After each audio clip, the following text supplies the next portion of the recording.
it away. Benjamin from the 23. Boom! A big block on the edge as Benjamin gets out near the 40. What a collision.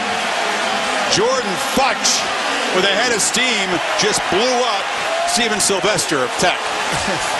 Whoa, did you see that coming from center field? And here comes a return. Get your head on a swivel, ear hole deluxe.